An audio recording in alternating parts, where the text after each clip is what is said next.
আমি সুমন আছি আপনাদের সঙ্গে। আপনারা শুনছেন বাংলা অ্যানিমেটেড হরর স্টোরিজের ৮৭ নম্বর এপিসোড। যদি আমাদের চ্যানেলে আপনি নতুন হয়ে থাকেন এবং ভৌতিক ও রোমাঞ্চকর সত্য ঘটনা পছন্দ করেন, তাহলে অবশ্যই আমাদের চ্যানেলটি সাবস্ক্রাইব করবেন। আমরা প্রতিদিন রাত ৯টায় নতুন নতুন ভৌতিক ঘটনা এবং মানুষের সঙ্গে ঘটে যাওয়া বাস্তব সত্য ঘটনা তুলে ধরি।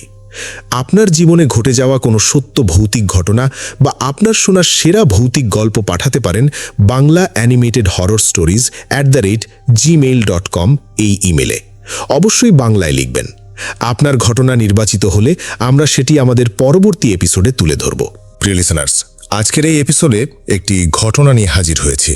এই ঘটনাটি আমাদেরকে যিনি দিয়েছেন, উনার নাম আনিস।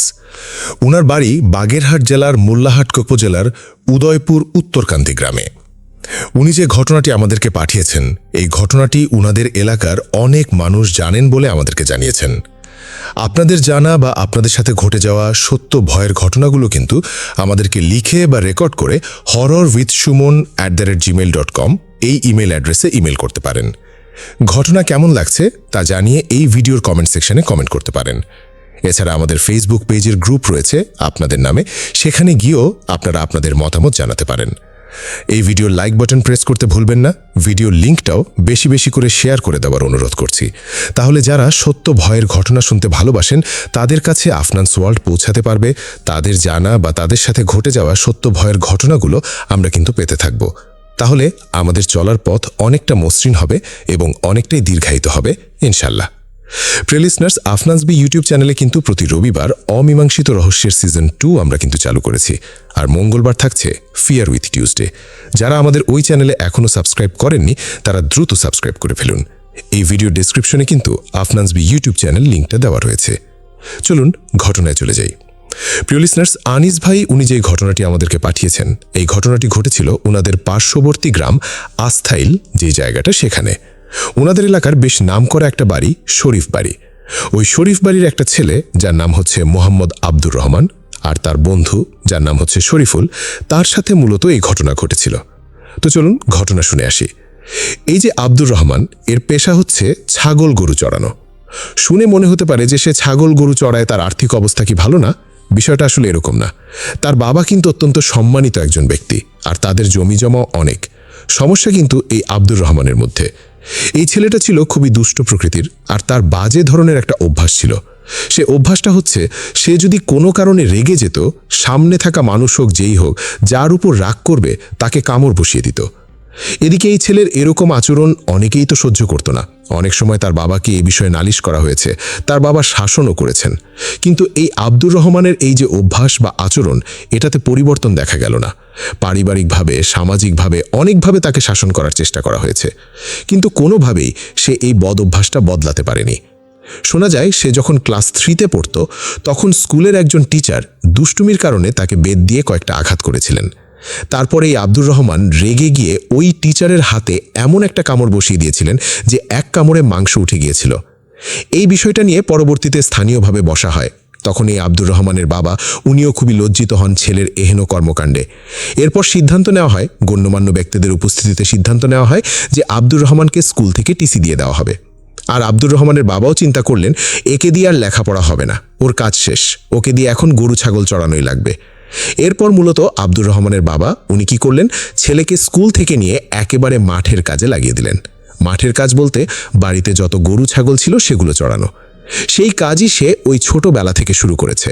এইখানে গিয়েও কিন্তু একটা সমস্যা দেখা দিচ্ছে, সেটা হচ্ছে গরু ছাগল তো মানুষের মতো না যে বললেই সে শুনবে। যদি না শোনে, সে কোনো কিছুর উত্তর দেবে? তারা তো অবলা প্রাণী, তারা তাদের মতো করে চলাফেরা করবে, এটাই বাস্তবতা। এদিকে হতো কি, কোনো গরু ছাগল যদি ছোটাছুটি করত, আব্দুর রহমান কি করত, ওই গরু ছাগলের পিঠে, ঘাড়ে, পেটে কামড় বসিয়ে দিত। এমন কামড় দিত সেখান থেকে রক্ত বের হয়ে যেত।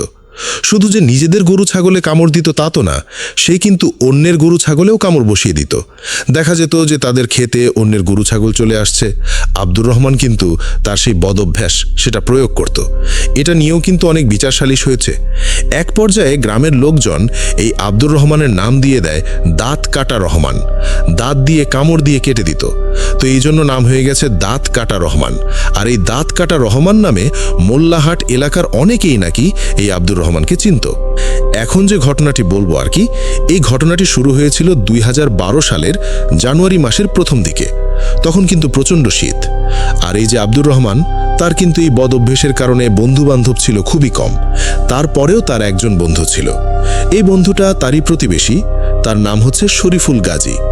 এই শরীফুল গাজীর সাথে আব্দুর রহমানের সম্পর্ক কিন্তু অনেক ভালো ছিল।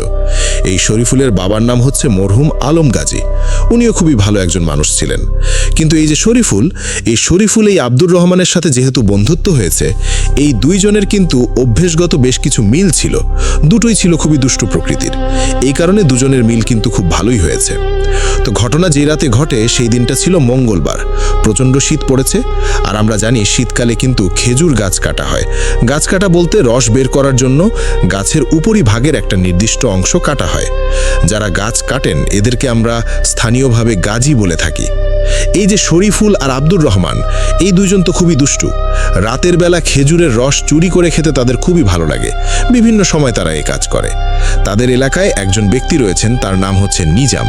এই নিজাম উনি খুবই সাহসী এবং বদমেজাজি একজন মানুষ। তিনি গাজী ছিলেন। অনেকগুলো গাছ উনি গাছের মালিকদের কাছ থেকে নিতেন। সেই গাছের রস সংগ্রহ করবেন, সেখান থেকে উনি গুড় তৈরি করবেন, এগুলো বিক্রি করবেন। এটা ছিল তার পেশা। বিশেষ করে শীতকালে তিনি এই কাজটি করবেনই। যেহেতু উনি বিভিন্ন গাছগুলো মালিকের কাছ থেকে বুঝে নিতেন, সেই কারণে গাছগুলো পাহারা দেওয়া, যাতে করে এই গাছের রসগুলো নষ্ট না হয়, এটা তো তার একটা দায়িত্ব। এই জন্য উনি হাড়ি পাতার পর সারা রাত পাহারা দিতেন, বা রাতের একটা বড় অংশ উনি পাহারা দিতেন। এই কারণে কিন্তু ওনার পাতা হাড়ি থেকে রস খাওয়া এটা কিন্তু খুব কঠিন ব্যাপার ছিল। এদিকে এই যে আব্দুর রহমান আর শরীফুল, এই দুইজনও তো কম জানে না। এই দুজন বেশ দুষ্টু। তারা চিন্তা করলেন যেভাবেই হোক এই নিজাম গাছির গাছ থেকে রস চুরি করে তারা খাবেই। শুধু রস চুরি করে খাবে না, এই রস চুরি করে তারা পায়েস রান্না করবে। এমনিতে খাবে, আবার রস নিয়ে পায়েস রান্না করবে, সেটাও খাবে। এখন নিজাম গাছির গাছ থেকে রস চুরি করা তো কঠিন ব্যাপার। সে সবসময় পাহারা দেয়।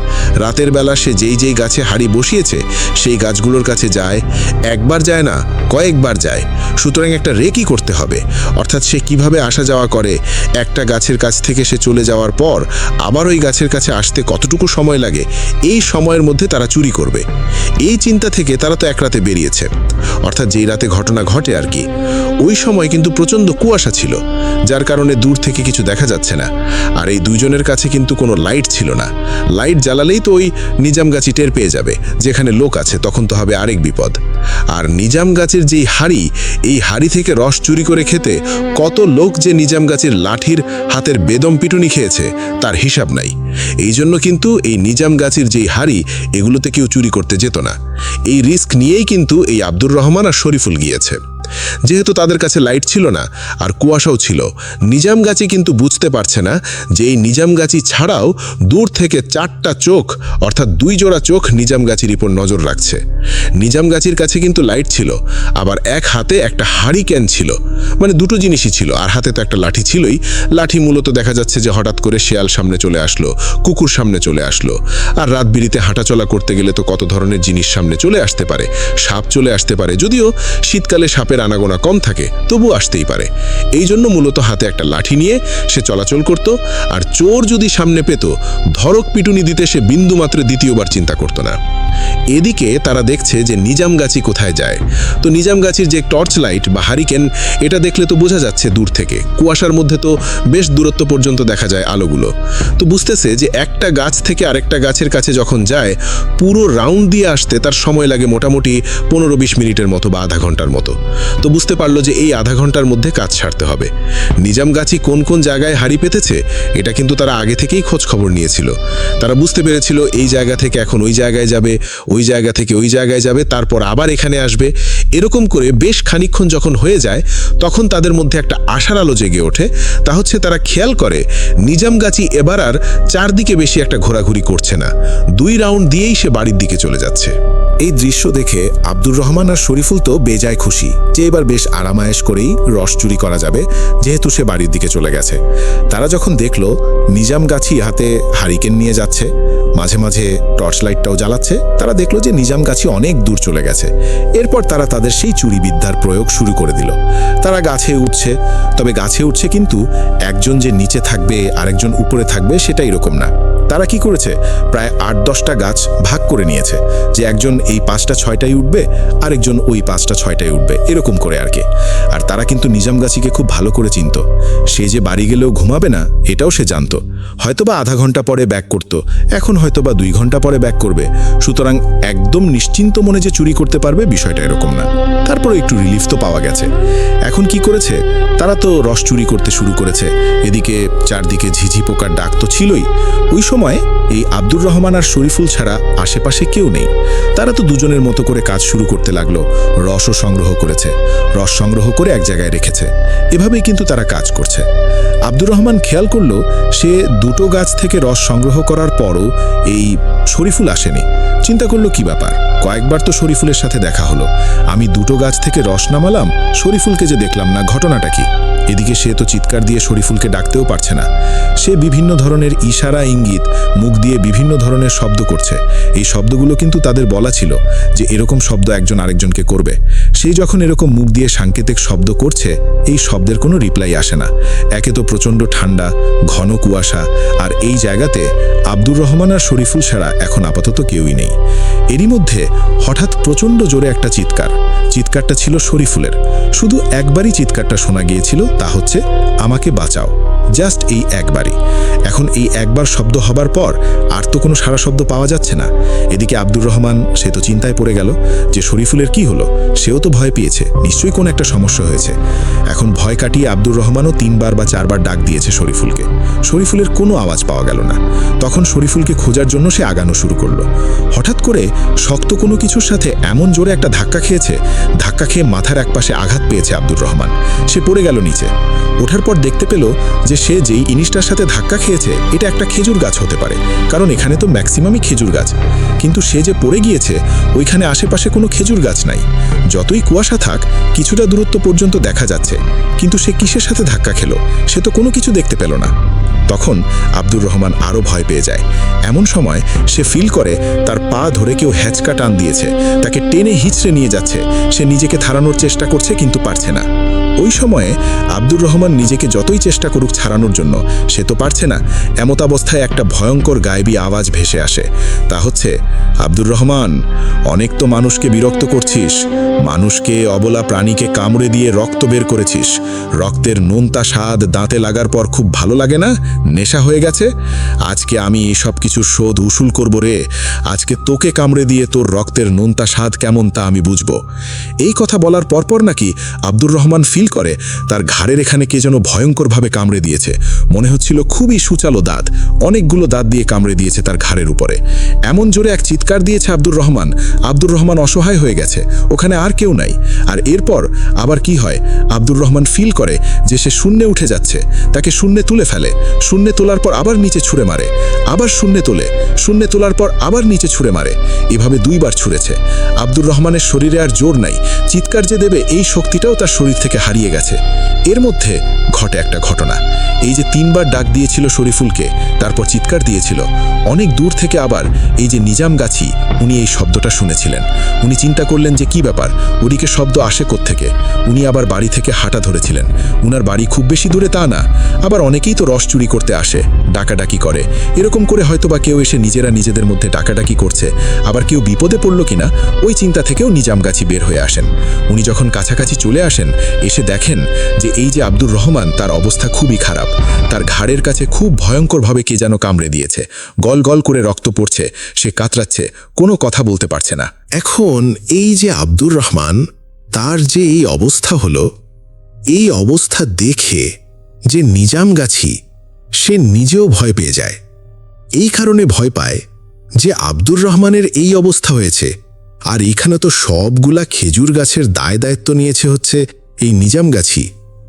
আব্দুর রহমানের এই অবস্থা হয়েছে, নিশ্চয়ই প্রত্যেক মানুষ বলবে যে সে এই কাজ করেছে, অর্থাৎ আব্দুর রহমান রস চুরি করে খেতে এসছে, আর এই কারণে নিজামগাছি তার এই অবস্থা করেছে। এখন কি অবস্থা হবে এই আব্দুর রহমানের পরিবার? তারা তো তাকে আস্ত রাখবে না। রস চুরি করে না খেতেই আসে, তাই বলে কি সে মারা যাবে এইভাবে? তখন আব্দুর রহমানকে উনি কাঁধে তুলে নিলেন। চিন্তা করেন এক্ষুনি আব্দুর রহমানকে তার বাড়িতে নিয়ে যেতে হবে। যখনই কাঁধে তুলে নিয়েছেন, তখনই হঠাৎ করে ভয়ঙ্কর একটা কণ্ঠে আওয়াজ আসে, এরে নিজামগাছি, তোর সাথে তো আমার কোনো শত্রুতা নাই, তোকে তো আমি কোনো কিছু করি নাই, এ আমার খাবার, ওকে রেখে দিয়ে যা, ওকে এখান থেকে নিবি না, ওর সাথে এখনো বহুত হিসাব নিকাশ বাকি আছে। এই কথা বলার পরপরই এই নিজামগাছি উনি চিন্তা করেন যে বুঝছি ঘটনাটা কি হয়েছে। এ তো ভয়ঙ্কর কোনো একটা জিনের খপ্পরে পড়ে গেছে। এখন এই নিজামগাছি তো জিনের খপ্পরে পড়ে গেছে, এখন কি করবে? এখন কি একে রেখে যাবে? রেখে গেলে হবে একটা বিপদ। আবার যদি রেখে না দিয়ে চলে যান, পরবর্তীতে এই আব্দুর রহমান এখানে পড়ে থাকা অবস্থায় যদি মারা যায়, মারা তো যাবে নিশ্চিত, যেহেতু জিনের খপ্পরে পড়েছে, তখন সব দোষ পড়বে এই নিজামগাছির ঘাড়ে। তখন তার নামে মামলা হবে, জেলে যাবে, নিজেকে কোনোভাবেই উনি নির্দোষ প্রমাণ করতে পারবেন না। কি করা? যেহেতু এই নিজামগাছি খুবই সাহসী একজন মানুষ ছিলেন, উনি সিদ্ধান্ত নিলেন না, এভাবে একটা ছেলেকে ফেলে রাখা যাবে না। ছেলেটা যতই দুষ্টু হোক না কেন, ওকে তো এভাবে ফেলে রেখে যেতে পারি না। তখনই নিজামগাছি কি করেছেন, উনি চতুর্দিকে একটা দাগ দিয়েছেন। ওনার হাতে তো লাঠিটা ছিল, লাঠি দিয়ে চতুর্দিকে একটা দোয়া পড়ে দাগা দিয়েছেন। যেহেতু রাতের বেলা উনি চলাচল করতেন, বেশ সাহসী মানুষ ছিলেন, এ সমস্ত নিয়মকানুন উনার ভালোই জানা ছিল। ডাক যখন উনি দিয়েছেন, তখন আর একটা জিনিস দেখতে পান যে অন্ধকারের মধ্যে হামাগুড়ি দিয়ে কে যেন এগিয়ে আসছে। উনি ভয় পেয়েছেন যে নিশ্চয়ই ওনার এই দাগের দিকে কোনো অশরীরী এগিয়ে আসছে হামাগুড়ি দিয়ে। কিন্তু কিছুক্ষণ পরে ওনার ভুল ভাঙে। উনি দেখতে পান, আরে এ তো শরীফুল, এই ছেলেটা হামাগুড়ি দিয়ে ওদিকে এগিয়ে আসছে। নিজামগাছি বুঝতে পারলেন শরীফুলও নিশ্চয়ই এখানকার কোনো আওয়াজ শুনেছে। সে কোনো একটা জায়গায় এভাবে আহত অবস্থায় পড়েছিল, সে এদিকটাতে হামাগুড়ি দিয়ে আসছে। শরীফুল আস্তে আস্তে ওই বৃত্তের ভেতরে আসার চেষ্টা করছে। নিজামগাছি চিন্তা করলেন, এটা কি কোনো অশরীরীর কাজ? শরীফুলের রূপ ধরে ও কি এই বৃত্তের মধ্যে আসার চেষ্টা করছে, নাকি আসলে এটা শরীফুল? এদিকে এ যে শরীফুল কিনা তা তো আব্দুর রহমানের কাছ থেকে জানা যাচ্ছে না, কেননা আব্দুর রহমান তো তখন সেই অবস্থায় নাই। তখন তার অবস্থা খুবই শোচনীয়, যেভাবে রক্ত বেরোচ্ছে তাতে মারা যাওয়ার কথা। এইদিকে একটা সময় উনি বুঝতে পারলেন যে এটা আসলেই শরীফুল, কেননা শরীফুলের অবস্থা খুবই খারাপ ছিল। উনি তখন কি করেছেন, ওই বৃত্তের মধ্যে থেকে হাতটা বাড়িয়ে দিলে এক হ্যাচকা টানে শরীফুলকে বৃত্তের ভিতরে নিয়ে আসছেন। যখনই বৃত্তের ভিতরে নিয়ে আসছেন, এরপর বাইরে থেকে বিভিন্ন ধরনের হুঙ্কার আসতে থাকে। হুঙ্কার আসতে থাকে যে তুই কাজটা ভালো করলি না, তুই ওদেরকে আমার কাছে দিয়ে দে। কিন্তু উনি তো একজন মানুষ হিসেবে এই মানবিক মূল্যবোধ হারায় ফেলেন নাই। উনি যতই বদমেজাজি হন, উনি তো বদমেজাজি যাতে করে ওনার রস কেউ চুরি করে না খায়, এই জন্যে উনি বদমেজাজি। তাই বলে তো উনি দুটো মানুষকে মৃত্যুর মুখে ঠেলে দিয়ে এখান থেকে চলে যেতে পারেন না। উনিও বৃত্তের ভেতরে বসে আছেন, শরীফুল আর আব্দুর রহমানের মাথা তার কোলে দিয়ে, আর উনি ওনার মতো করে দোয়া দুরুদ পড়ছেন যা জানেন। তখনও কিন্তু রাতটা শেষ হতে অনেক বাকি। রাত 1টার দিকেই ঘটনা শুরু হয়েছে, আর শীতকালে ফজরের আজান হতে তো অনেক সময় লাগে। তো দীর্ঘ এই সময় প্রচণ্ড কনকনে ঠান্ডার মধ্যে উনি এইভাবে বসে আছেন, আর এদিকে এরকম হুঙ্কারের শব্দ আসছে। তবে ভয়ঙ্কর কোনো অবয়বে সরাসরি সামনের দিকে দেখা দিচ্ছে না ওই অবয়বটা। এরকম চলতে থাকে অনেকক্ষণ, একদম ফজরের আজানের আগ পর্যন্ত। ফজরের আজান যখন হয়ে যায়, তখনও কিন্তু এই নিজামগাছি ওই বৃত্ত থেকে বের হন নাই। আস্তে আস্তে যখন সকাল হতে থাকে, তখন কিছু লোকজন ওই দিকটাতে আসতে থাকে যারা কৃষি কাজ করেন। তখন ওই লোকজনদেরকে উনি ডাকেন, লোকজন এসে দেখে এই অবস্থা। এরপর সবাই মিলে ধরাধরি করে এই আব্দুর রহমানকে তার বাড়িতে পৌঁছে দেওয়া হয়, শরীফুলকে তার বাড়িতে পৌঁছে দেওয়া হয়। আব্দুর রহমানের অবস্থা তো খুবই খারাপ ছিল, তাকে দ্রুত হাসপাতালে ভর্তি করানো হয়। অনেক রক্ত বেরিয়ে গিয়েছিল। সব ঘটনা খুলে বলেন এই নিজামগাছি। শুরুর দিকে অবশ্য লোকজন নিজামগাছির কথা বিশ্বাস করতে চান নাই, কেননা সবাই ধারণা করেছিল যে নিজেই পিটিয়ে হয়তোবা নিজামগাছি নিজের দোষটা ঢাকার চেষ্টা করছেন। পরবর্তীতে আব্দুর রহমানের যখন সেন্স ফেরত আসে, সেই বিষয়টা বলে যে আসলে এরকম ঘটনা ঘটছিল। তবে নিজামগাছিকে তো আব্দুর রহমান আর ও সময় দেখতে পায় নাই, কারণ তখন তো তার একটা অচেতন অবস্থা ছিল। শরীফুল দেখতে পেয়েছিল আর কি, সে তো ওভাবে হামাগুড়ি দিয়ে গিয়ে আসছে। তো শরীফুল মোটামুটি অল্প সময়ের মধ্যে সুস্থ হয়ে যায়। শরীফুল জানায় যে সে যখন আরেকটা সাইডে গিয়েছিল তখন কোনো এক অশরীরী তাকে আক্রমণ করে, আর এমনভাবে আক্রমণ করে প্রচণ্ড জোরে মেরেছে এক আছাড়।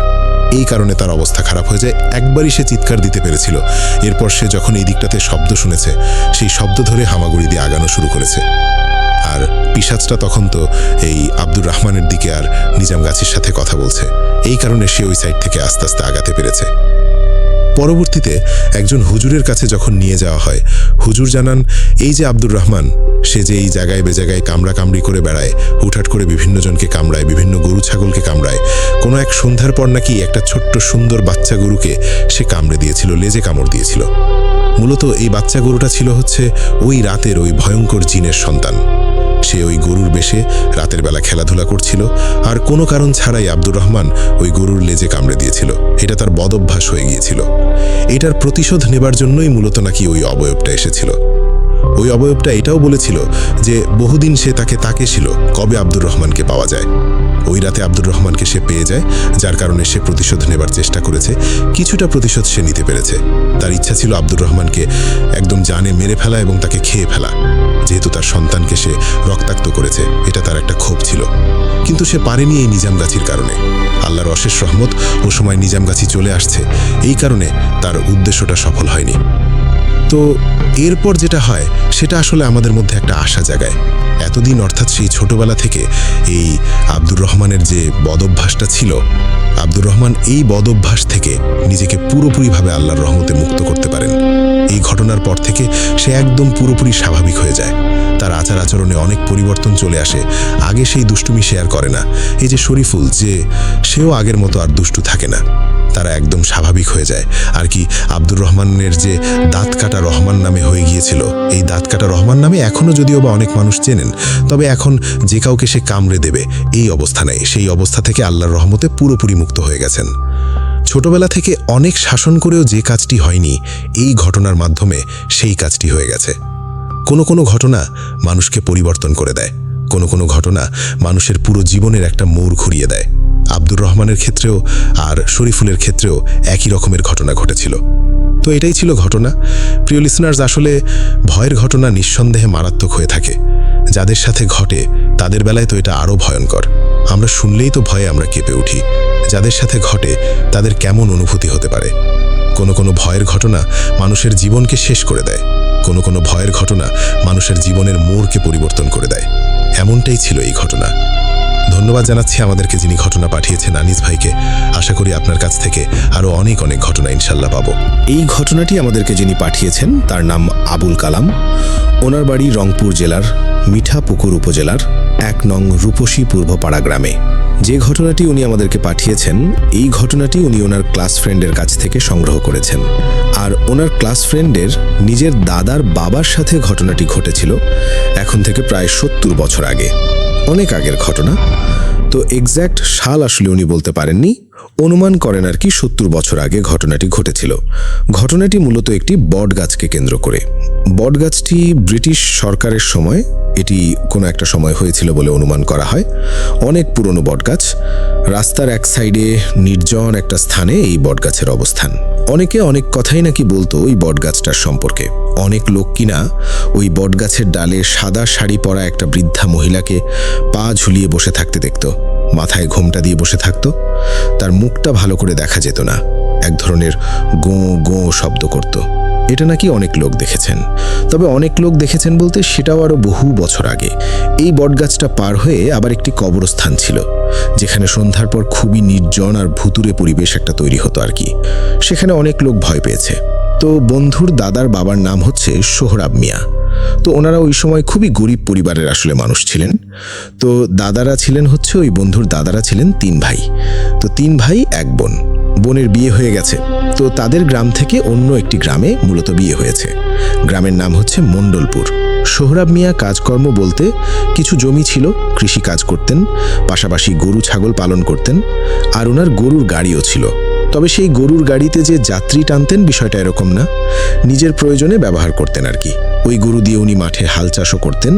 কখনো কখনো দেখা যেত ফসল নিয়ে যেতে হবে এক জায়গা থেকে আরেক জায়গায়, এই কাজটা উনি করতেন।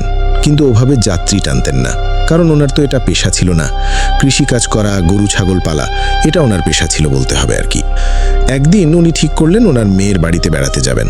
অনেকদিন তো যান না মেয়ের বাড়িতে, চিন্তা করেন যে একটু ঘুরে আসি। তখনকার দিনে তো এরকম মোবাইল ফোন টোন ছিল না যে আগে থেকে খবর দেবেন। তবে উনি লোক মারফত জানিয়েছিলেন যে কয়েকদিন পর আসতে পারেন, একটা এক্স্যাক্ট বার বলেছিলেন যে ওই বারে উনি আসতে পারেন। এরপরে তো আর কোনো খোঁজ খবর উনি পাঠাতে পারেননি। এখন উনি তো সন্ধ্যার একটু আগে হাতের কাজ যা যা আছে সেগুলো শেষ করে মেয়ের বাড়ির উদ্দেশ্যে রওনা দিয়েছেন। তো ওনার তো গরুর গাড়ি আছেই, সেটা নিয়ে রওনা দিয়েছেন। সন্ধ্যার একটু আগে যেহেতু রওনা দিয়েছেন, গরুর গাড়ির নিচে হারিকেন জ্বালিয়ে নিয়েছেন। ওই সময়ের যেই হারিকেনগুলো পাওয়া যেত আর কি, ওই ধরনের হারিকেন, হ্যাচাকবাতি না, হারিকেনই ছিল। তো উনি যাচ্ছেন। গরুর গাড়ি তো আসলে ওভাবে জোরে যায় না, আস্তে আস্তে যায়। যাবার পথে একটা বাজার ছিল, ওই বাজার থেকে মেয়ের জন্য মিষ্টি, জিলাপি, মেয়ে যেই জিনিসগুলো পছন্দ করত। আর শ্বশুর বাড়িতে যেহেতু যাচ্ছেন মেয়ের শ্বশুর বাড়িতে, তো কিছু তো জিনিস নিয়ে যেতেই হবে। তো ওনার সাধ্য অনুযায়ী কিছু জিনিসপত্র কিনেছেন। এরপর ওনার মেয়ের বাড়িতে গিয়েছেন। যেতে যেতে প্রায় 2 ঘন্টার মতো সময় লেগেছিল। তখন তো রাস্তাঘাট ছিল মেঠো পথ, আঁকা বাঁকা। এখন তো পাকা রাস্তা হয়েছে আর কি। আর মেয়ের বাড়িতে যেতে হলে বাজার পার হয়ে যেতে হয়। ওই বাজারের নাম হচ্ছে ভক্তিপুর। তো উনি যখন মেয়ের বাড়িতে গিয়ে পৌঁছেছেন তখন এশার আজান হয়ে গেছে। সেখানে খাওয়া দাওয়া সেরে ওনার মেয়ের সাথে আরও অন্যান্য ব্যক্তিদের সাথে কথাবার্তা বলছেন, খোঁজখবর নিচ্ছেন। এদিকে বেশ রাত হয়ে গেছে। মেয়ের বাড়ির লোকজন তাকে রাতে থাকার জন্য অনেক জোরাজুরি করলেও উনি থাকার জন্য রাজি হননি। কারণ এমনটা না যে ওনার অনেক সময় লাগবে। 2 ঘন্টা আসলে বা 2-2.5 ঘন্টা ওনার জন্য ওরকম কোনো ব্যাপার ছিল না। আর গরুর গাড়ি তো আস্তে আস্তে যায়। উনি চিন্তা করেছেন যে যদি পায়ে হেঁটেও যেতেন তাহলে হয়তো বা 1 ঘন্টা সময় লাগতো। এটা তো আহামকি, এমন কোনো দূরত্ব না যে আমাকে রাত্রে থেকে যেতে হবে। ওনাকে তো যেতে হবে, আবার সকালবেলা ওনার যে গরু ছাগলগুলো আছে এগুলোরও পরিচর্যার ব্যাপার আছে। উনি চাইলেও থাকতে পারবেন না। তখন ওনার মেয়ে কি করেছেন, যে রান্নাবাড়াগুলো হয়েছিল সেগুলো একটা মাটির পাত্রে, ও সময় তো এরকম টিফিন ক্যারিয়ার বা এরকম জিনিসগুলো আসলে গ্রামে খুব একটা পাওয়া যেত না, মাটির পাত্রেই জিনিসগুলো দিয়ে দিয়েছেন। আবার কিছু তেলে ভাজা পিঠাও দিয়ে দিয়েছেন বাড়ির জন্য, তার মায়ের জন্য আর কি। তো উনি ওখান থেকে বিদায় নিয়ে রওনা দিয়েছেন। উনি যখন রওনা দিয়েছেন পথে কিন্তু কোনো সমস্যা হচ্ছিল না। অনেকটা পথ উনি পাড়ি দিয়ে চলে এসেছেন। আর যখন গরুগুলোকে উনি তাড়া করছেন, অর্থাৎ পেছন থেকে একটা লাঠি দিয়ে গরুগুলোকে সামনে এগিয়ে নিয়ে যাওয়ার জন্য তাড়া হচ্ছেন, হই হই শব্দ করে, কিন্তু গারোয়ানরা ওরকম শব্দ করছেন। অনেক দূর থেকে কিন্তু সেই শব্দগুলো পাওয়া যায়। উনি যাচ্ছেন, রাস্তায় তো তেমন লোকজন নাই। উনি যখন আবার ওই বক্তিপুর বাজারে এসেছেন তখন দেখলেন যে বাজারের অধিকাংশ দোকানপাটই বন্ধ। তখন তো দোকান খোলা থাকার কথাও না, বিশেষ করে গ্রামের বাজার। তবে একটা দোকান উনি চিনতেন, যেই দোকানের যিনি দোকানদার উনি দোকানের ভেতরে ঘুমাতেন। তখন ওখানে গিয়ে নক করতে থাকেন। তো ওই লোক দোকানের ভেতরে ঘুমিয়েছিলেন আর কি। উনি উঠেছেন, উঠে তো চিনেছেন আর কি এই সোহরাব মিয়াকে। তখন বলে, কি ভাই এত রাত্রে কোথা থেকে আসলেন, কি দরকার? তখন উনি কিছু বিড়ি চাইলেন। রংপুরে তো তামাকের উৎপাদন বেশি হয় অনেক আগে থেকেই। ওই সময় তো এরকম গতানুগতিক যে বিড়িগুলো বা সিগারেটগুলো, এগুলো তো আসলে খুব কম পাওয়া যেত। তখন একটা বিশেষ পদ্ধতিতে ওনারা বিড়ি তৈরি করতেন। তামাক পাতা পেঁচিয়ে ওপরে কাগজের মতো কিছু একটা দিয়ে এক ধরনের বিড়ি তৈরি করতেন আর কি। তো এগুলো উনি নিয়েছেন, ম্যাচ যেটা পাওয়া যেত ওই সময় আর কি সেটা কিনেছেন। এরপর আবার উনি যাওয়া শুরু করেছেন বাড়ির দিকে। তো ঘটনাটি মূলত শুরু হয়েছে ঠিক এই বট গাছটার কাছাকাছি এসে। উনি ওনার হারিকেনের হালকা আলোতে দেখতে পান রাস্তার একপাশে একটি বৃদ্ধা মহিলা হাতে ইশারা করছেন। মানে দূর থেকে, গাড়িটা যেন দাঁড় করানো হয় এরকমভাবে ইশারা করছেন দূর থেকেই। তো গাড়ি তো আস্তে আস্তে সামনের দিকে যাচ্ছে। সোহরাব মিয়া মনে মনে ভাবছেন যে এই বৃদ্ধা মহিলা এত রাত্রে এখানে কি করছে। উনি কিন্তু ভালো করে বুঝতে পারছিলেন না যে এটা আসলে মানুষ নাকি কোনো দুষ্ট জিন। তিনি আরও একটু কাছে যেতে না যেতেই তার গরু দুটো অস্বাভাবিকভাবে হাম্বা হাম্বা করে ডাকতে থাকে এবং দাঁড়িয়ে যায়। তখন কিন্তু বৃদ্ধা মহিলাটি দাঁড়িয়েই আছে। তার মুখটা দেখা যাচ্ছে না, মাথায় একটি ঘোমটা দেয়া আর সাদা শাড়ি পরিহিতা। সোহরাব মিয়া মনে মনে চিন্তা করে, আচ্ছা, গ্রামের অনেকে যে বলাবলি করে এই বটগাছের কাছে একটা বৃদ্ধা মহিলাকে সাদা কাপড় পরিহিতা অবস্থায় দেখা যায়, এই জিনিসটা কি এইটাই নাকি? উনি দ্বিধাদ্বন্দ্বে আছেন যে এইটাই কি সেইটা, লোকজন কি এটার কথাই বলে। রাতের বেলা আমি খাবার টাবার নিয়ে আসতেছি আর এই জিনিস এখানে আসছে, নিশ্চয়ই এর মধ্যে কোনো ঝামেলা আছে। এই চিন্তা করতে করতেই হঠাৎ করে ওই বৃদ্ধা মহিলাটা একটু নাকি নাকি কণ্ঠে ওই সোহরাব মিয়ার নাম ধরে বলে, সোহরাব বাবা, আমাকে কি তোর গাড়িতে একটু নিবি? এগুলো কিন্তু ওই রংপুরের আঞ্চলিক ভাষায় বলছে, আমরা বোঝার সুবিধার্থে আসলে চলিত ভাষায় বলার চেষ্টা করছি। তো উনি এভাবে বলছেন আর কি, যে সোহরাব বাবা, আমাকে কি নিবি? তখন সোহরাব মিয়া সাহস করে বলে যে, এই বলো তো, তুমি আসলে কে, আর এত রাত্রি মহিলা মানুষ এখানে দাঁড়িয়ে আছোটা কি? তখন ওই জিনিসটা বলছে, বাবা রে, আমি আমার এক মেয়ের বাড়িতে বেড়াতে গেছিলাম, রাস্তায় আসছি, এখন তো আর কোনো গাড়ি পাচ্ছি না, কি করব, রাতের বেলা চোখেও দেখতেছি না কোন দিকে যাব, আমাকে একটু নিয়ে যা। সোহরাব মিয়া চিন্তা করলেন, এই দুষ্ট, এই পেতনি যেগুলো হয়, এগুলার পা নাকি উল্টো দিকে থাকে, দেখি তোর পাটা কেমন। এই চিন্তা করে সোহরাব মিয়া কিন্তু খুব ঠান্ডা মাথায়, ভয় পাচ্ছেন না কিন্তু, তখনও খুব ঠান্ডা মাথায় ওই মহিলার পায়ের দিকে তাকিয়েছেন। উনি দেখলেন যে না, তার পাটা আসলে মানুষের পায়ের মতো সোজা দিকে আছে, তবে পাটা অনেকটা চ্যাপ্টা, আর পা খুবই কালো, আর পায়ের যে নখগুলো, এই নখগুলো বেশ বড় বড়। তখন বুঝতে পারলেন যে এইটা তো কোনো মানুষের পা না। পা উল্টো দিকে না, এটা ঠিক আছে, কিন্তু যেরকম পা, থেতলানো পা বা চ্যাপ্টা পা, অনেকটা হাঁসের পায়ের মতো লাগছে, এইটা তো কোনো মানুষের পা না নিশ্চিত। এইটা হচ্ছে সেই পেতনি যেটার কথা সব সময় আমি শুনতাম, বা লোকজন যেটার কথা বলে। কি করি? তখন আর কোনো কথা না বাড়িয়ে উনি ওনার ম্যাচের কাঠি দিয়ে একটা বিড়ি ধরিয়ে নিয়েছেন। উনি তো জানতেন যে এই জিনিসগুলো আগুন বা লোহা এগুলোর কাছে আসতে চায় না। যখনই উনি এই বিড়িটা ধরিয়েছেন, উনি দেখলেন যে বিড়ি ধরানোর সাথে সাথে, অর্থাৎ ওই যখন ম্যাচের কাঠিটা ধরানো হয়, তখন কিন্তু আগুনটা একটু জ্বলে ওঠে, তারপর একটু কমে যায়। যখন জ্বলে ওঠে তখন কিন্তু আগুনের আলো, যেটা আলো তৈরি হয় আর কি আগুনের কারণে, এটা কিছুটা দূর পর্যন্ত যায়, আবার কমে আসে। তো উনি খেয়াল করলেন, যখনই উনি কাঠিটা ধরিয়েছেন, আগুনের আলো দপ করে জ্বলে ওঠার কারণে যতটুকু আলো ছড়িয়ে পড়েছে, ওই পর্যন্ত মহিলাটা সরে গেছে, আবার কাছে চলে আসছে, গেল আর কাছে চলে আসলো, এরকম একটা অবস্থা, আগের জায়গায় আবার চলে আসছে। তখন ওই মহিলাটা বলছে, যারে বাবা সোহরাব, তুই আগুন ধরালি কেন? আগুন দেখে তো মোর ভয় লাগতেছে, আগুন ফেলে দে। তখন তো এই সোহরাব মিয়া ভাবলেন যে হ্যাঁ, ঠিক কাজটাই করে ফেলছি, এখন তো আগুন আর ফেলা যাবে না, তাহলে তো এই জিনিসটা বড় ধরনের একটা ক্ষতি করতে পারে। উনি আরও একটা জিনিস খেয়াল করলেন, ওই মহিলাটা চোখের পলকে ওখান থেকে মনে হলো বাতাসের সাথে মিশে গেল। এরপর ওনার যে গরু দুটো সামনের দিকে এগোতে চাইছিল, এগুলো আবার সামনের দিকে যাওয়া শুরু করেছে। উনিও মনে মনে হালকা যে ভয়টা পেয়েছিলেন সেটা কেটে গেছে, ভাবলেন যে আপদ বিদায় হয়েছে। কিন্তু কে জানতো সামনে আরো ভয়ঙ্কর বিপদ অপেক্ষা করছে। একটু পথ যেতে না যেতেই আবার তার গরু দুটি সামনে আর আগাতে যাচ্ছে না। তিনি তো হই হই হই শব্দ করছেন গরু দুটোকে সামনে আগানোর জন্য, গরু তো আর আগায় না। এবার উনি চিন্তা করলেন, গাড়ি থেকে নামি, দেখি ঘটনাটা কি, কেন আগায় না, অন্য কোনো সমস্যা কিনা, চাকা আটকে গেছে কিনা। ওনার হারিকেনের যে আলোটা, এটা একটু বাড়ানোর চিন্তা করলেন। হারিকেনটা গরুর গাড়ির নিচ থেকে খুলেছেন, খোলার পর হারিকেনটা একটু বাড়িয়েছেন, অর্থাৎ হারিকেনের আগুনটা একটু বাড়িয়ে দিয়েছেন, এবং দেখার চেষ্টা করছেন আশেপাশে কোনো কিছু আছে কিনা। যখনই উনি সামনের দিকে হারিকেনটা ধরেছেন, তখন দেখতে পান এক ভয়ঙ্কর দৃশ্য।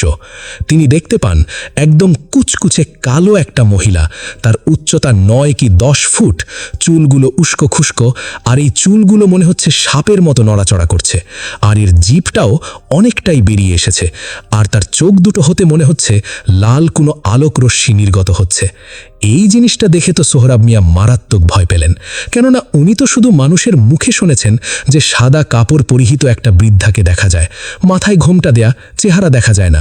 তো ওই জিনিসটা তো তার সামনে আসছিল, উনি তো ওরকম ভয় পান নাই। তবে এখন যেটা দেখছেন, এইটার গল্প তো কখনো উনি শোনেন নাই। উনি তো মারাত্মক ভয় পান, ওনার সমস্ত শরীর ভয়ে থরথর করে কাঁপছে, মাথা ঝিমঝিম করছে। তখন ওই জিনিসটা খুবই কর্কশ কণ্ঠে বলে ওঠে, হারে সোহরাব মিয়া, নিজেকে খুব চালাক ভাবিস নাকি? মনে করছিস তুই আমার হাত থেকে পালাবি? এইবার বুঝবি মজা। এই বলে নাকি ওই মহিলাটা হাত বাড়ায় সামনের দিকে।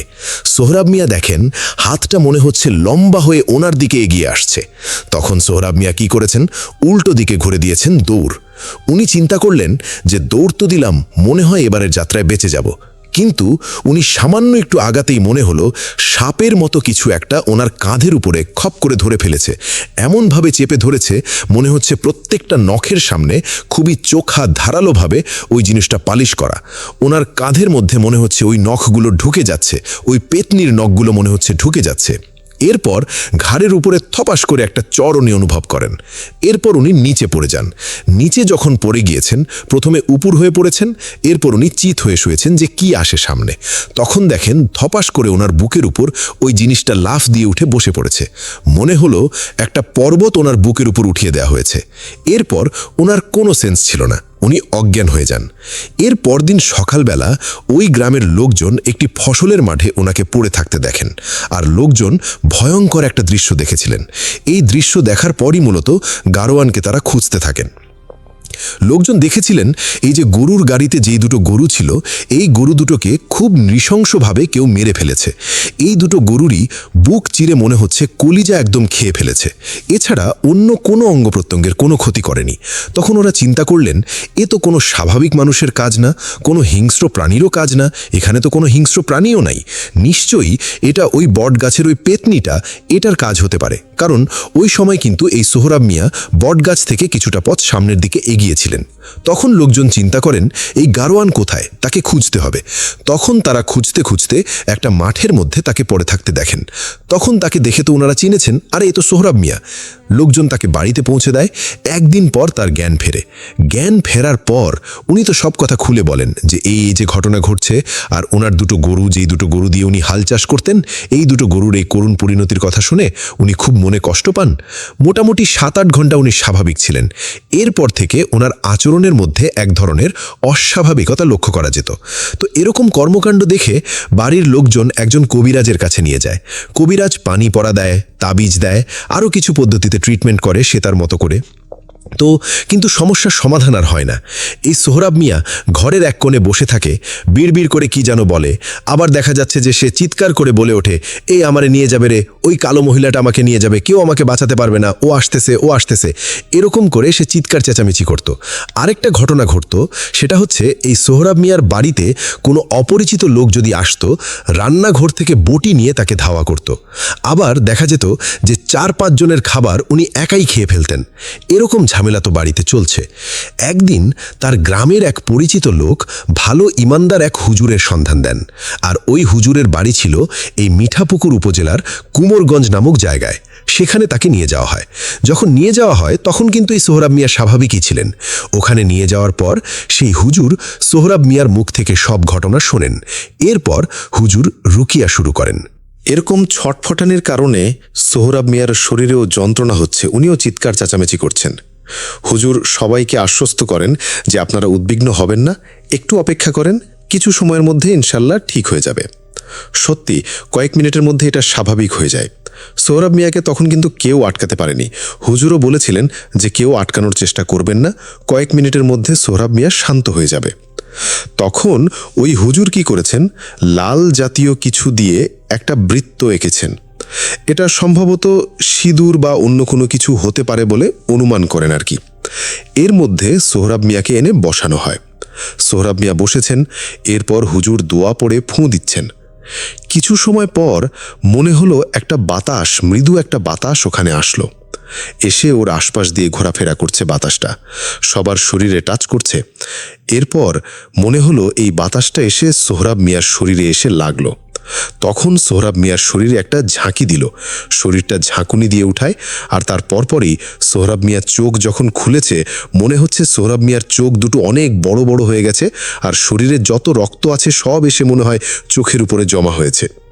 হুজুর তো বুঝে ফেলেছেন যে ঘটনাটা কি। তখন হুজুর বলতেছেন, বুঝছি তুই হাজির হয়েছিস। পানিটা কেন খাওয়াইছি জানিস? তোকে অনেকটা দুর্বল করে ফেলছি ইতিমধ্যেই। এবার বল, একে কেন ধরছিস? তখন ওই অবয়বটা বলে ওঠে, ওরে ভালো লাগে তাই ধরছি। তখন হুজুর বলেন, সব পেতনিগুলো এ কথাই বলে, ওরে ভালো লাগে, ওরে ছেড়ে যাব না, উত্তম মধ্যম খাওয়ার পরে সবগুলাই পালায়। এখন এত কথা শুনতে চাই না, তোর পরিচয় বল, ঠিকঠাক করে বলবি। তখন নাকি ওই জিনটা বলে ওঠে, না বলবো না, আমি বলতে বাধ্য নাকি তোকে। তখন হুজুর বিরক্ত হয়ে কিছু দোয়া পড়ে যখন ফু দিয়েছেন, তখন নাকি ওই জিনটা ছটফট শুরু করেছে এবং থাম থাম থাম হুজুর থাম, আমার খুব যন্ত্রণা হচ্ছে, আমি বলছি, সব কিছু বলছি। তখন ওই জিনটা বলতে থাকে, আমার নাম কানাইয়া বুড়ি, ওই বট গাছে আমি থাকি, অনেকে আমাকে কানাইয়া পেতনি নামেও চেনে। আমি একা থাকি, আমার কোনো বংশধর আর পরিবারও নাই, বহু বছর ধরে ওইখানে আমি থাকি। আমি মানুষকে ভয় দেখাই, এটা সত্য, কিন্তু বড় কোনো ক্ষতি করেছি এই নজির পাওয়া যাবে না। তখন হুজুর বলে, আচ্ছা ঠিক আছে, মানলাম, তুই এই গরিব মানুষটার দুটো গরু কেন মারছিস বল। তখন এই কানাইয়া পেতনি বলতে থাকে, আমি বৃদ্ধা মহিলার রূপ ধরেছিলাম ঠিকই, তবে আমি ওকে ভয় দেখানোর জন্য ওখানে আসি নাই, মূলত হঠাৎ করে সামনে চলে আসছে, আমাকে দেখে ফেলে, আমি রূপ পরিবর্তন করতে পারতেছিলাম না ওই সময়ের জন্য, যেহেতু ওর কাছে আলোও ছিল, আর আমি ইচ্ছা করে ওকে দেখা দেই নাই। তখন কিছু নিয়ম অনুযায়ী আমি ওর কাছে সাহায্য চাই, ও যদি একটু সাহায্য করত আমি ওকে কিছু করতাম না। তখন ও কি করেছে, ও বুঝে ফেলেছে আমাকে ভয় দেখানোর জন্য সে আগুন জ্বালিয়েছে। আর হুজুর, তুই তো জানিস আমরা জিন জাতিরা এসব আগুন, লোহা এগুলো এড়িয়ে চলি, এগুলো আমাদের শরীরে ভিন্ন রকম একটা প্রতিক্রিয়া সৃষ্টি করে। এই কারণে আমি ওর উপর ক্ষেপে যাই, আর ওই সময় ফজরের আজান হয়ে গিয়েছিল বলে ওকে মারতে পারি নাই, তবে ওর গরু দুটোকে মেরে আমি চলে গেছি। তখন হুজুর বলে, কি সুন্দর আলাপ, হ্যাঁ, তুমি ওরে গাড়িতে উঠতে চাইছো, তুমি ওরে কোনো ক্ষতি করতা না, এ সমস্ত গল্প আমাকে বলে কোনো লাভ নাই। হ্যাঁ, তুমি ওখানে দাঁড়িয়ে থাকতা, চলে যাইতো, ওর মতো চলে যাইতো। এই বেটা, তুই গাড়িতে উঠতে চাইছিলিস কেন? ওর খাবারের প্রতি লোভে আসছিলিস, এগুলা বলতে লজ্জা পাচ্ছিস না? এখন ভালোই বলছি, তুই কিন্তু বড় একটা অপরাধ করছিস। এখন তোর শাস্তি কি হবে তুই বল। তোকে কিন্তু আমি এমনি ছাড়বো না যে তোকে আমি বলবো তুই ওকে ছেলে চলে যা, তা হবে না। তখন নাকি ওই পেতনি বলে যে আমাকে কিছু দিতে হবে, তাহলে আমি ছেড়ে চলে যাব। হুজুর বলে, অসম্ভব, কিছু তো দেবই না, তুই যে ওর দুটো গরু মারছিস এর জরিমানা দিয়ে যাবি, 2টা গরু কিনার টাকা দিবি। কখন, কিভাবে দিবি, কোথা থেকে গিয়ে নিয়ে আসবে বল। তুই তো কিছু পাবি না, উল্টো জরিমানা দিবি, বল কিভাবে দিবি। তখন নাকি ওই কানাইয়া পেতনি বলে, আমি কিভাবে দেব এগুলা? তখন বলে, আমি তো জানি না, তুই গরিব মানুষের দুটো গরু মারছিস বিনা অপরাধে, এখন মিথ্যা গল্প আমাকে শোনাচ্ছিস। এখন বল, তুই কি তোর দোষ স্বীকার করে জরিমানা দিবি, নাকি আমি তোকে বন্দি করব? তখন ওই পেতনিটা হুম্বিতুম্বি শুরু করেছে। হুজুর বলে, বুঝছি, আর কোনো কথা হবে না তোর সাথে। তখন হুজুর একটা কাচের বোতল উনি আগে থেকেই রেডি রেখেছিলেন, ওনার কাছে থাকে অবস ধরনের বোতল। তো ওই বোতলটা উনি কি করেছেন, এই সোহরাব মিয়ার নাকের কাছে ধরেছেন, জাস্ট 5 কি 10 সেকেন্ড ধরেছেন, বিড়বিড় করে কিছু দোয়া পড়েছেন। এরপর ওই বোতলের মুখটা যেই না লাগিয়ে দিয়েছেন, সাথে সাথে সোহরাব মিয়া বৃত্তের মধ্যেই সেন্স হারিয়ে পড়ে যায়। 5 থেকে 7 মিনিটের মধ্যেই আল্লাহর রহমতে সোহরাব মিয়ার জ্ঞান ফেরে, উনি একদম স্বাভাবিক। এরপর হুজুর যেটা করে সেটা হচ্ছে এই বোতলটা মাটিতে একদম পুঁতে ফেলেন, কোনো একটা জায়গায় উনি পুঁতে ফেলেছিলেন বলে জানিয়েছেন। এরপর থেকে ওই বট গাছে এই সাদা শাড়ি পরিহিতা ওই নারী অবয়ব, যেটা কানাইয়া পেতনি বা কানাইয়া বুড়ি, তাকে কিন্তু কেউ দেখেনি, তবে বহু আগে দেখা যেত। তো এখনো অনেক মানুষ সেটা বলে, কিন্তু এখন সেটাকে দেখা যায় না। তবে এখন ওই বট গাছে অন্য কোনো পিশাচি নিয়ে এসে ভর করেছে কিনা এই বিষয়ে কিছু জানা যায়নি। তবে হুজুর এই কাজ করার পর যখন সোহরাব মিয়ার পরিবার থেকে হুজুরকে হাদিয়া দেওয়ার কথা বলা হয়েছে, হুজুর সেটা গ্রহণ করতে রাজি হননি। হুজুর বলেছিলেন যে আমি মানুষের উপকারের জন্য কাজগুলো করি, আমি আসলে এভাবে কোনো টাকা পয়সা নেই না, আর সোহরাব মিয়ার জন্য আমার কোনো ওষুধও দিতে হয় নাই, কিছুই দিতে হয় নাই, সুতরাং আমি তার কাছ থেকে কিছু নিব না। যেহেতু কাজ হয়ে গেছে, সোহরাব মিয়ার পরিবার থেকে খুশি হয়ে জোর করে সামান্য কিছু হাদিয়া যখন দেয়া হয়, হুজুর সেটা গ্রহণ করেছিলেন। তারপর উনি নিতে চান নেই, যেহেতু ওনারা খুশি হয়ে দিচ্ছেন তখন উনি সেটা গ্রহণ করেছিলেন। আর হুজুরকে নিয়ে কিন্তু এই কথাও প্রচলিত ছিল যে কোনো মানুষ যখন ওনাকে খুশি হয়ে কিছু দিতেন, কাজ হয়ে যাওয়ার পর খুশি হয়েছেন, যদি হুজুর সেটা গ্রহণ করতেনও, সেটা খুলেও দেখতেন না কে কয় টাকা দিয়েছে। এটাই হয়তোবা সত্যিকারের যারা রুকি তাদের বৈশিষ্ট্য, এনারা কখনো খুলেও দেখবেন না কে কয় টাকা দিল। যখনই মানুষ টাকার জন্য এই ধরনের কাজগুলোর সাথে নিজেকে জড়িয়ে ফেলবে, একটা সময় কিন্তু এই দুষ্টু জিনেরা ওই মানুষকে এমনভাবে ধরে বসবে, এমনভাবে পাকড়াও করবে, এর থেকে কিন্তু ওই রুগীর বাঁচার আর উপায় থাকবে না। তো এখন দেখা যাচ্ছে যে অনেকেই টাকার বিনিময়ে ট্রিটমেন্ট করছেন। আগে থেকেই শর্ত থাকে যে আমি আপনাকে রুকিয়া করব, একটা সেশন নিব, প্রতি সেশনে এত টাকা করে দিতে হবে। কথা হচ্ছে ওই সেশনে উনি সুস্থ হবেন কি হবেন না এই বিষয়ে কিন্তু আমরা নিশ্চিতভাবে কেউ বলতে পারি না। দ্বিতীয় কথা হচ্ছে এই ধরনের ট্রিটমেন্ট এটা কার্যকরী হবে কি হবে না এটা সম্পূর্ণ আল্লাহ সুবহানাহু ওয়া তাআলার উপরে, সবকিছুই আল্লাহ সুবহানাহু ওয়া তাআলার উপরে।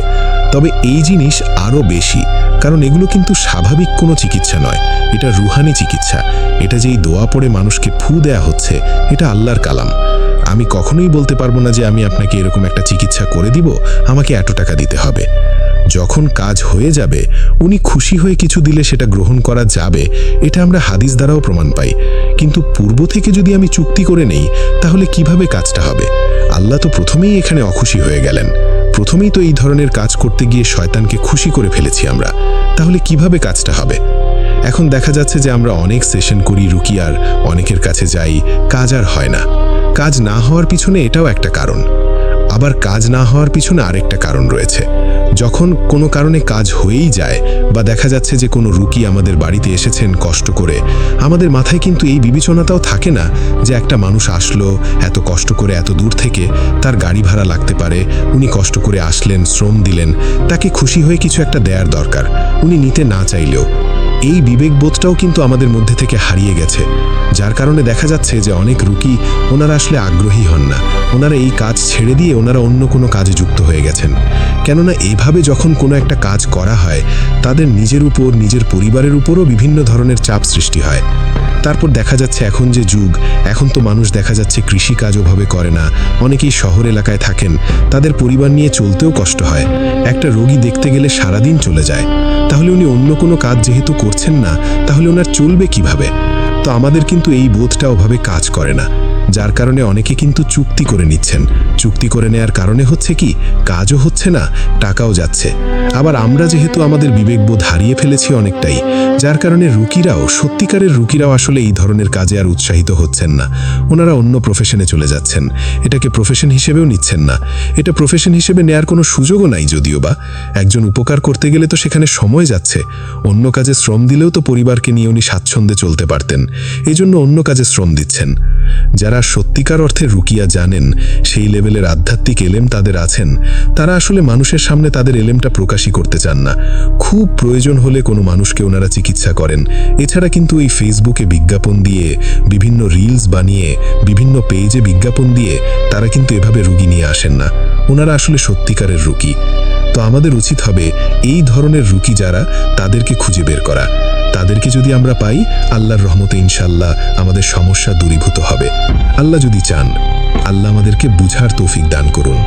আজকের ঘটনাটি কেমন লাগলো তা অবশ্যই কমেন্ট করে জানাবেন।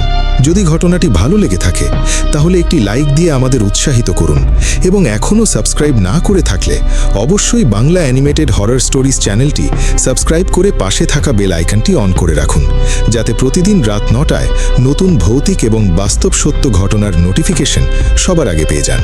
আপনার জীবনে ঘটে যাওয়া কোনো সত্য ভৌতিক ঘটনা বা আপনার শোনা সেরা ভৌতিক গল্প পাঠাতে পারেন horrorwithsuman@yahoo.com এই ইমেলে।